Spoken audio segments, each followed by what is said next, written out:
Hello, Nomad Mania community.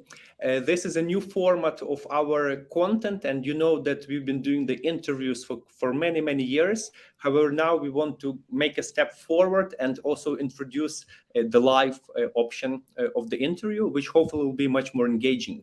And definitely the great start for this is our guest, Jacquelyn Kunz. Hello, Jackie.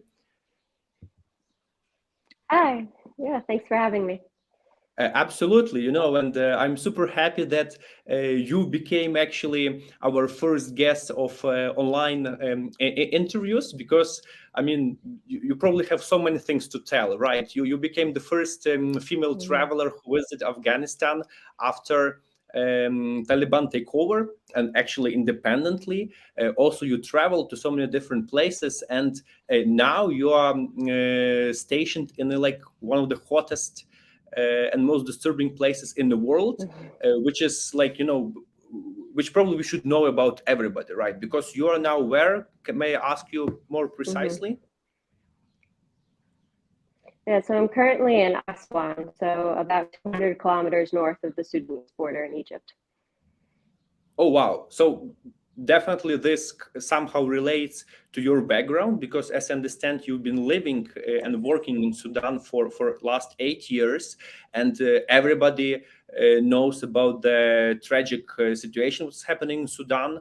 It's a like war, and definitely we'll be talking about this in particular topic during today's interviews more in depth because you're the person who can tell a lot about those current circumstances over there.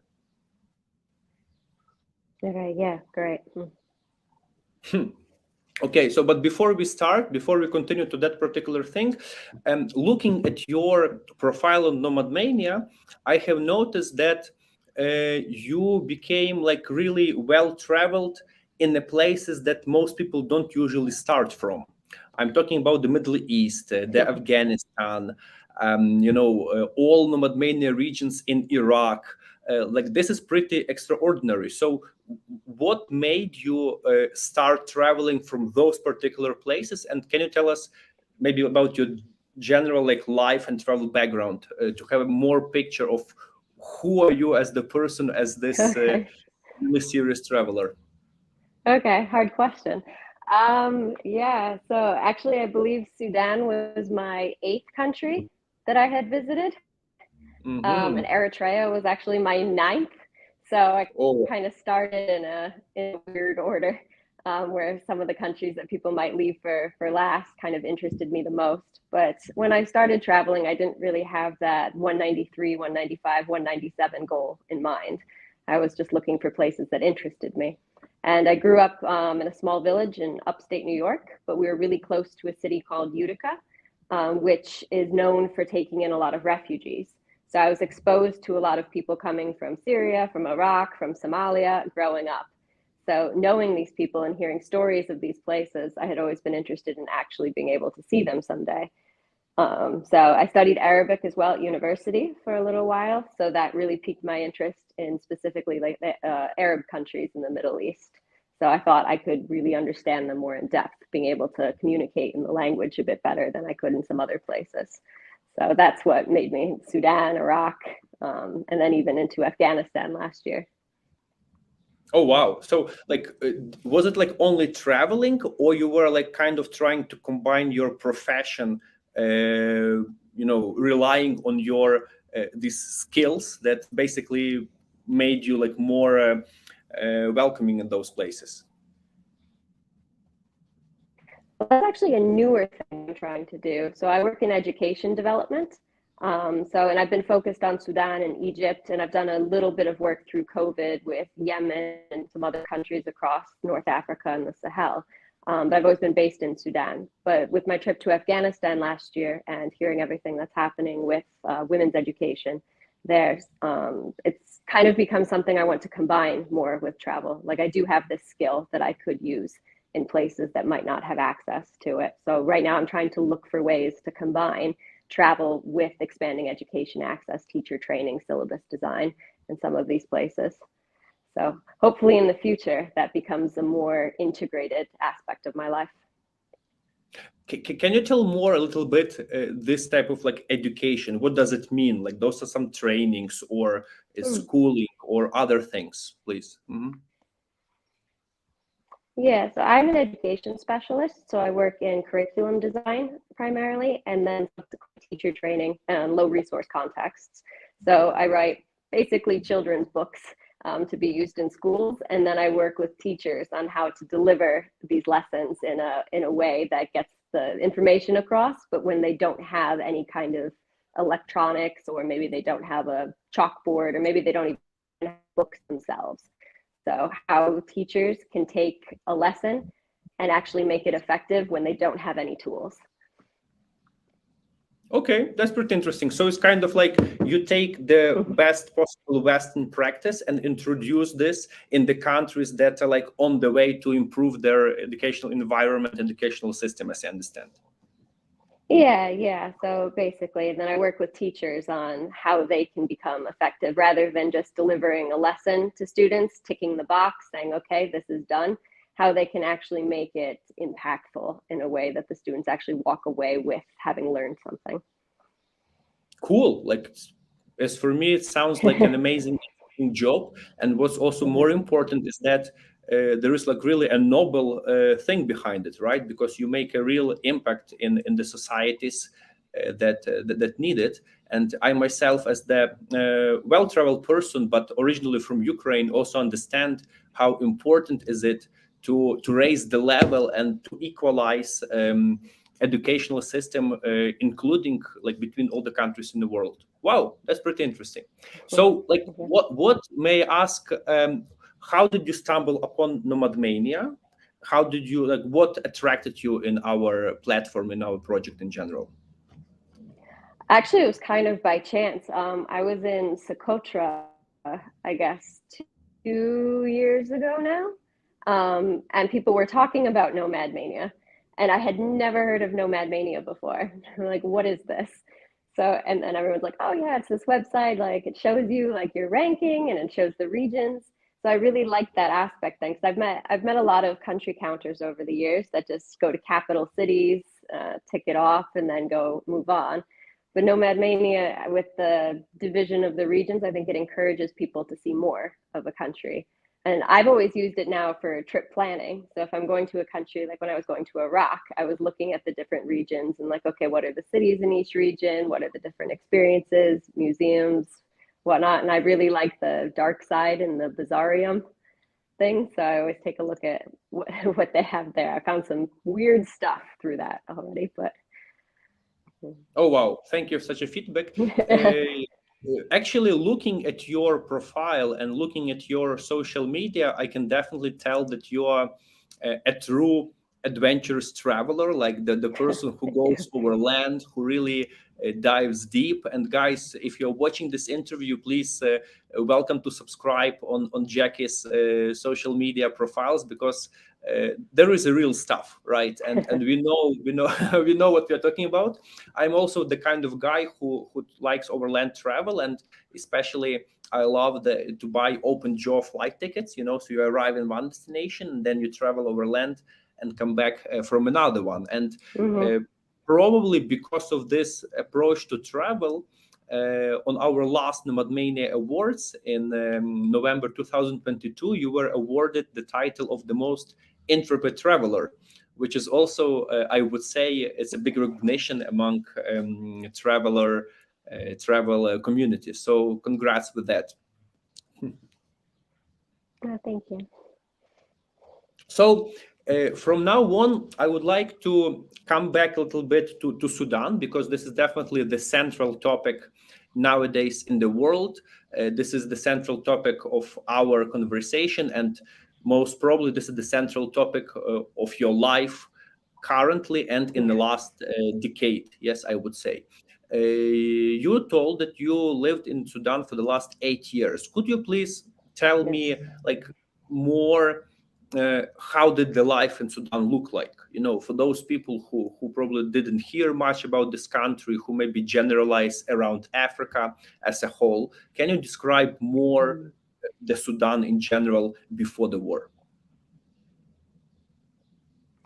Yeah, I mean, I love Sudan, and I think everyone that's actually been to Sudan, I always see on their Instagram stories or Facebook posts or trip reports and whatnot about how they were just in awe of how friendly and generous the people are. Like everybody wants to invite you to their home, everybody's offering you food. Travelers that come during Ramadan, they're stopped at the time of iftar and offer just free plates of food in the street. So, I mean, that's one of the reasons that I've stayed for so long. Going there, I felt at home immediately because people are just so welcoming. They open their homes to you. You become instant friends with people that come from such a different background, and you can really connect with people on just a human level. So it's a way of life that emphasizes family and friendships more than working yourself to death. So coming from the US, I found that to be extremely refreshing. So where in the US, it's your job is kind of your entire life, and you kind of fill in your free time with getting tasks done at home. Where in Sudan, if you run into a friend on the way to work that you haven't seen in a few weeks and you stop to have a coffee, your boss understands. You just say, oh, I ran into a friend, and they're like, oh, okay, how were they? So it's just a very different aspect, or it's a very different approach to living, which I really, really like.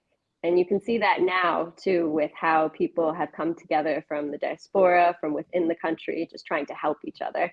So even in tough times and times of war, Sudanese spirit is just so, so strong. And it's just really refreshing to see that that's withstanding this.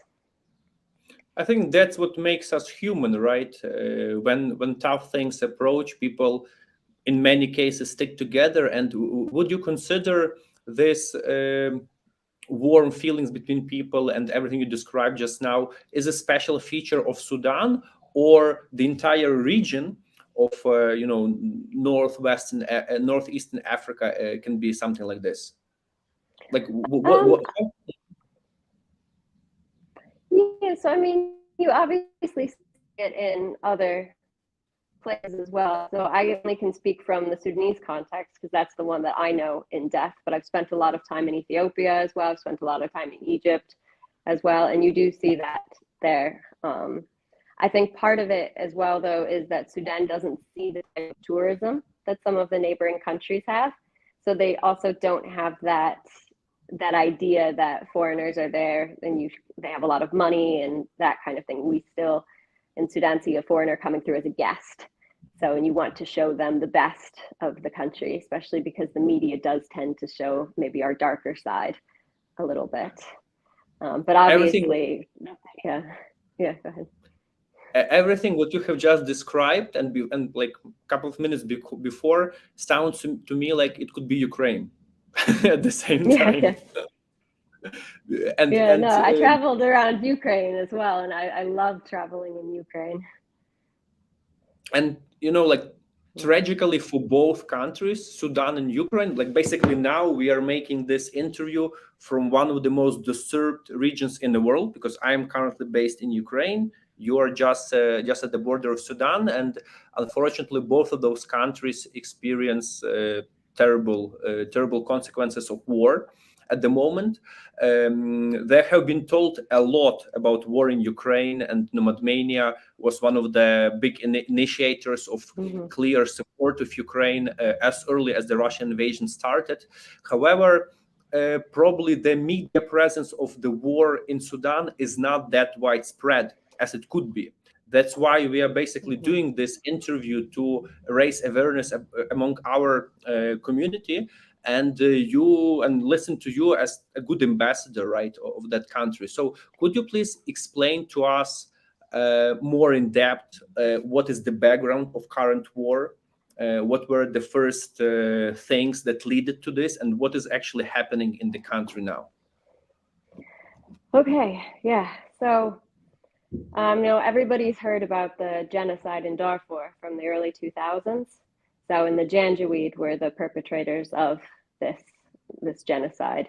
So, throughout the years, they've been legitimized and rebranded by the Sudanese government, and they're now known as the RSF. So they stayed in Darfur until 2019 when the revolution started.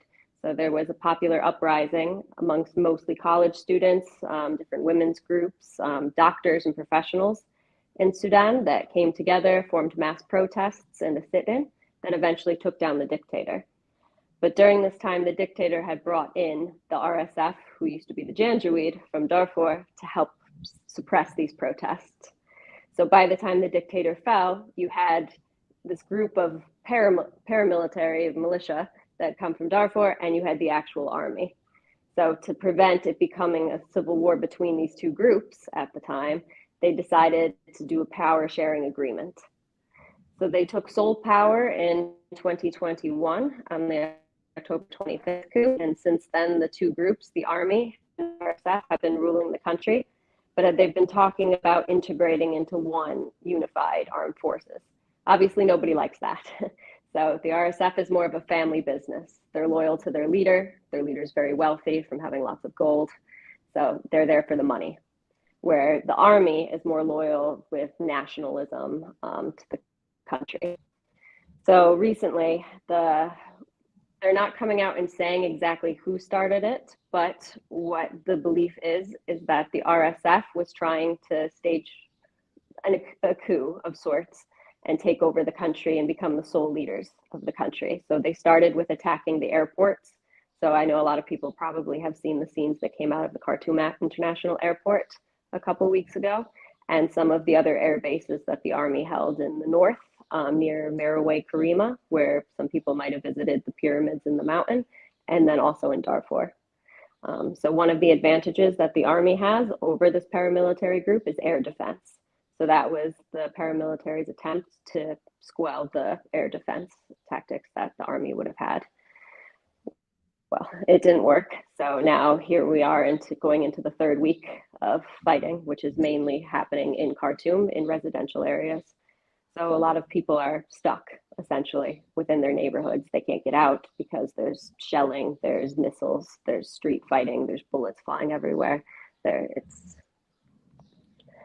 It's a war between two generals that ends up having millions of civilians caught in the middle. And the civilians have no stake in this war. We don't want either side to be in charge. So people have been fighting for civilian government, they've been fighting for democracy, and now they're dying because two generals both want to be in charge and are fighting each other for it. Wow. I feel you a little bit. I don't know even what to tell more, and I'm just thinking of what other people from the outside can do, with the Ukraine. It was pretty clear. We have the defending part, and we have the aggressor. So the entire civilized world unified behind Ukrainians, and were supporting them. And I'm super grateful to see how all of this was going, and now the support is continuing to flow to Ukraine. What the rest of the world can do in this situation when you have this kind of internal conflict? So some of the things that people are asking for, one of the big issues is that most hospitals in the country are closed. Over 70% of the hospitals have closed for either lack of supplies, lack of doctors, or they've been bombed. So there are a few groups like the Sudanese American Physicians Association that have been able to get money and supplies into the country, and they're running makeshift hospitals in abandoned gynecology wards and different places that they've been able to set up securely. So they've been doing a lot of fundraising for medical relief, specifically in Khartoum. Some of the other issues that we're having is regarding sanctions on the country. So there are many people that have family that are very, very willing to send them money to help them get out of the country with the exorbitant prices of bus tickets. But because of sanctions, money can't get into the country. So people are stuck without a way out, essentially. So people are asking to put pressure on, if you come from a Western government, that you can write to a representative, put pressure on them to help support some kind of ceasefire agreement, and take dual citizens. So a lot of the countries are evacuating, but they're leaving the dual citizens behind. So I know I come from the US, and they say we have 16,000 Americans in the country, but the majority of which are dual citizens. And the US has completely pulled out and left them behind. And nobody's pressuring the US government to come back and help them or to run more evacuation flights. They took their embassy staff and they left. So, and a lot of Western governments have done the exact same thing. Some have shredded passports that were within their care. So I know the French embassy specifically had a lot of Sudanese passports for visa processing. And when they left, they shredded them. So we have these people who are stuck in the country with no money. They don't have a passport, some dual citizens that there's no way to get out. So a lot of people are just asking, like, raise awareness that this is happening, put pressure on Western governments to do something to help. The UN has not set up any kind of aid around the borders. So I went to the border myself a few days ago. I was picking up some of my neighbors that were coming from Khartoum, and there's nothing there. There's no shade for people to rest in. It's 110 degrees Fahrenheit, over 40 degrees Celsius. There's no food, there's no water.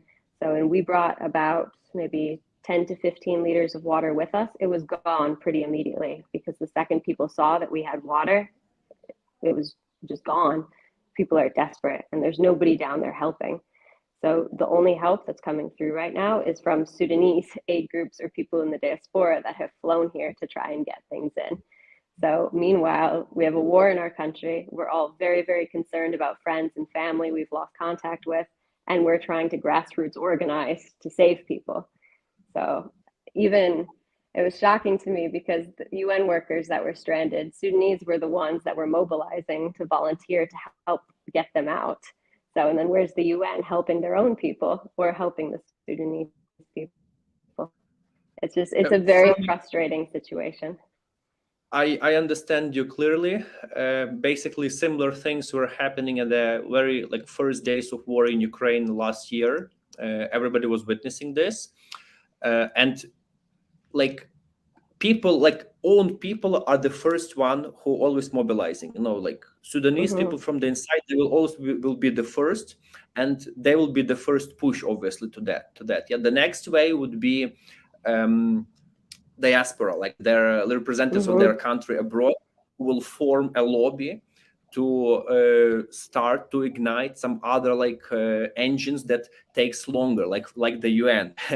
And the next wave of people that mobilized were different volunteer organizations that first came to the border. They were not sure what was happening inside the country, so they started assisting all the refugees that are crossing through the border. And then through time, the most brave ones were able to sneak into the country, and they seen, okay, now I have this friend, I have this friend, started to form logistical chains and so on. So I'm pretty sure that this will evolve. It's hard to tell. It's still the very beginning, but it's like the third week. So it is being formed, yes. And you are a unique example of people, because you were in Sudan, you know things, you know people, you are well traveled, so you went straight to the border. For most people who react to such situations, it usually takes more time to make things happen. Now it's important to do this. Another thing, what I witnessed, what happened in Ukraine, for example, obviously once such situation happens, there is a shortage of cash, right? And people need money for everything, to buy, just to continue and to make things done. So one of the first initiatives that Ukrainian initiative groups did was asking for PayPal to start operating in Ukraine. So before the Russian invasion, Ukrainians were not able to use PayPal. As soon as there was a big media push, the PayPal actually unlocked Ukraine for their financial transactions. From the one side, the company really benefited because so much money started to flow in and so on. On another side, it gave an easy and fast access to cash for people inside the country who could not use the conventional monetary system. So this is one of the ways to go, probably, and you just need to keep on pushing different directions, and the entire world has to watch and participate in this. That's what else can I say. So definitely we will provide, and probably you will write me on the email, more detailed specific action steps, what Nomad Mania can do right now in order to help. please remember that there are people inside this fight, and basically providing the fast medical assistance relief is a good way of something what you can do even on a distance. And anything else you would like to add here? Like what else the Nomad Mania community or other people can do in order to like participate on a good side in this situation? I think one of the things is a lot of the Nomad Mania community has visited Sudan in the past. So I think if people are deciding to share photos or stories from their trip, include something about what's happening now. So don't just use Sudan at the moment for likes or for clickbait. So include a resource or say, hey, this is a great account to follow if you want to see what's going on, or put a fundraiser, something like that. So don't make it about you and your trip right now. Let's see how kind people were, and then this is what we can do now as travelers to repay that kindness to this country. I see. What are your plans? Like, you're now at the border, and what are you planning to do starting from this point? How long are you going to hang out there? Like, maybe you're going to formalize somehow activities there, because there is so much work to be done, and you're definitely in the situation where you can be the bridge between Sudan and the rest of the world. So what I've been doing since I got here is I've been making contacts and going around talking to people that have maybe empty apartments or people that are Airbnbs, different things like that, and just setting up places for families that get here for a place to stay to rest before they move on to Cairo or figure out their next step. So because the border, the wait time is between 4 and 5 days. People have no idea when they're going to get through. So then when they get here, they've often never been here before, and they have no idea what's next. So I'm helping set up kind of an established network of apartments and places that they can stay for a couple of days to regroup, to rest, to gather themselves again before they figure out what's next.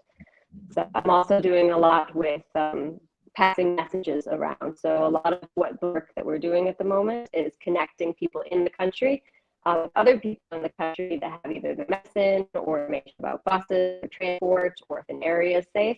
A lot of this is going through the diaspora. So I might know somebody that has asked me a question, and then I put it out there on social media, and then I get to pass it back to them.